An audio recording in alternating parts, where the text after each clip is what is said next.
Mes chers amis, bonjour, Pinchas Botbol, courtier en crédit immobilier en Israël. Je vous retrouve à nouveau sur le site de All in France. Et cette fois-ci, je voudrais m'entretenir avec vous sur les différentes formules de crédit possibles. Je vais essayer de faire ça de façon concise.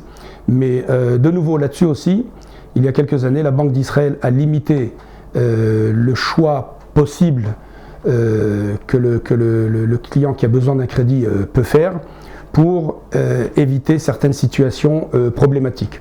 Comme par exemple le fait qu'il y a quelques années, beaucoup de personnes israéliennes ou non israéliennes prenaient beaucoup de crédits ou la totalité du crédit en taux variable parce que les taux étaient très bas. Ils le sont toujours aujourd'hui. Le problème, c'est qu'au moment où les taux ont commencé un petit peu à bouger et à monter, principalement en ce qui concerne le prime, qui est un taux de crédit fixé par la Banque d'Israël, eh bien, les personnes se sont retrouvées dans des difficultés étant donné que leur remboursement mensuel augmentait. Beaucoup de personnes, beaucoup de familles n'ont pas réussi à tenir le coup face à cette augmentation et la banque a été obligée de prendre le bien et de le vendre aux enchères. Donc à la date d'aujourd'hui, lorsque la banque vous a accordé un crédit, d'accord, quelle que soit la somme, par exemple, elle vous a accordé un crédit de 900 000 shekels, c'est ce que vous lui avez demandé, il faut savoir que vous avez le droit à un tiers maximum du crédit en taux variable, où là les taux sont très bas. On peut avoir aujourd'hui des taux en taux variable autour de 1,5, on va dire entre 1,5 et 2,5. Ces taux, ça peut être le prime qui est un taux fixé tous les mois par la banque, le président de la Banque d'Israël. Il peut, d'un mois à l'autre, il peut augmenter, il peut baisser, il peut rester pendant de très longs mois sans bouger, comme c'est le cas depuis déjà maintenant pratiquement 2 ans et demi.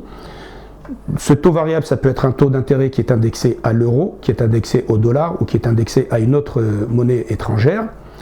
L'intérêt de ce taux variable, c'est que le capital n'est indexé à rien du tout, donc il a plutôt tendance à baisser, bien que je mets une petite bémol à ce niveau-là lorsque c'est indexé à une monnaie étrangère.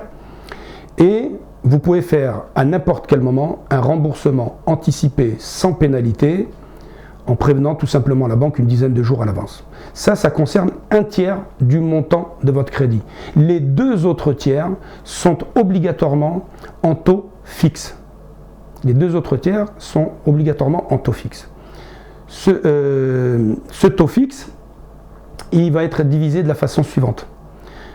La moitié de ces 2 tiers, c'est un taux fixe sur la totalité de la durée du crédit. Vous l'avez pris sur 15 ans, sur 20 ans, sur 30 ans.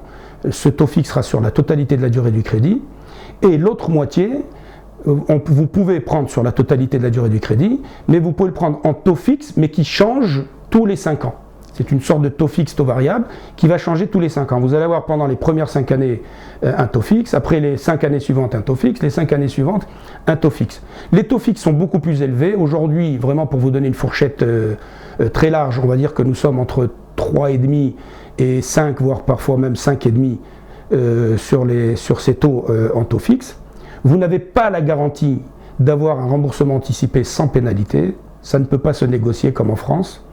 Même un employé de la banque qui prend un crédit à taux fixe, si au moment où il vient faire un remboursement anticipé, la banque lui dit qu'il a une pénalité, il sera obligé de payer cette pénalité. La dernière chose que je voudrais vous dire là-dessus, c'est qu'auprès de principalement une, voire de 2 banques, ça peut paraître paradoxal, mais quelqu'un qui n'est pas israélien, je peux lui avoir la totalité de son crédit en taux variable. C'est-à-dire, au lieu de se retrouver avec des taux à 3,5, 4,5, 5,5, on peut lui avoir la totalité de son crédit en taux variable, où il va l'avoir autour de 2,25, 2,5, si on indexe ce taux d'intérêt, par exemple, à l'euro.